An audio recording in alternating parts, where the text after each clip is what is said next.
Maligayang pagbabalik po mga kaibigan, meron po tayong update sa lagay po ng ating panahon ngayon. Pero bago ho yan, palike and subscribe po muna ako at pahit na rin po ng notification bell. Maraming salamat po. Mga kaibigan, yung ating binabantayan po na tropical depression na nasa labas po ng Philippine Area of Responsibility. Sa ngayon po, mas lalo pa po itong lumalakas. Nasa 75 kilometers per hour na po yung lakas ng kanyang hangin na may bugso pong pumapalo sa 90 kilometers per hour. Pa-northwestward po ang kilos sa bilis po na 25 kilometers per hour. Kasama rin yan mga kaibigan, etong isang tropical depression or mahinang bagyo. Dalawang bagyo po kasi yung nasa labas ng PAR. Dito po yan sa may bandang extreme northern Luzon mga kaibigan. Yung isa po ay nasa 35 kilometers per hour.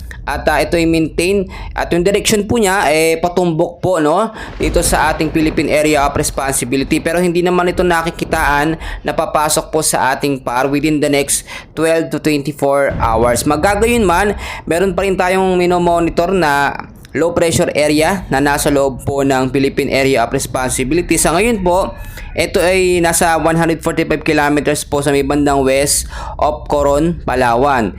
And as of now, ito po ay nasa 35 kilometers per hour at within the next 12 to 24 hours, may chance na din po ito na maging isang tropical depression or mahinang bagyo. Pero patuloy nating i-monitor yan mga kaibigan dahil po sa ITCC ay nagko-combine po sila. Kaya po hindi natin inaalis yung posibilidad. So meron tayong forecast weather condition. Ngayong araw mga kaibigan, patuloy pa rin po makakaranas ng maulap at maulan na panahon ang ilang bahagi po ng Bicol Region, may Maropa, Quezon, Rizal, Laguna at Batangas.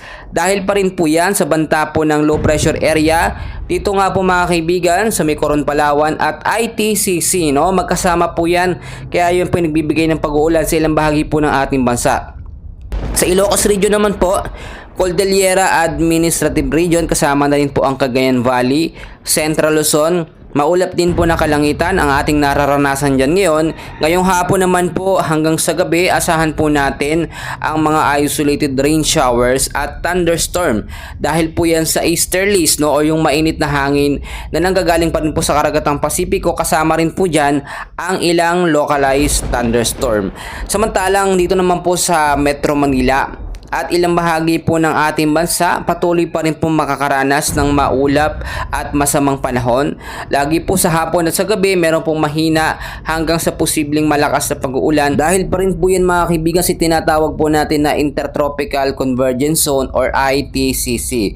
So muli natin balikan mga kaibigan, ito pong bagyo na nasa labas ng PAR. Sa ngayon po, within the next 24 to 48 hours, mas lalayo pa po ito. So ngayon, hindi po natin ito dapat pangambahan.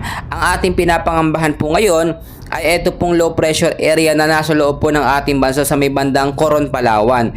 Within the next 24 hours kasi posibleng malusaw ito or posibleng maging isang ganap na bagyo or tropical depression.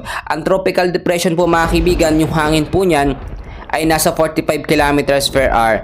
Nasa 35 na po siya ngayon as of now, Kaya malaki din po yung chance na maging tropical depression, At ito ay maging isang bagyo na Christine. Yan po yung susunod na bagyo mga kaibigan pagkatapos po ni bagyong Julian. So patuloy po tayong mag-monitor at magbantay sa lagay ng ating panahon.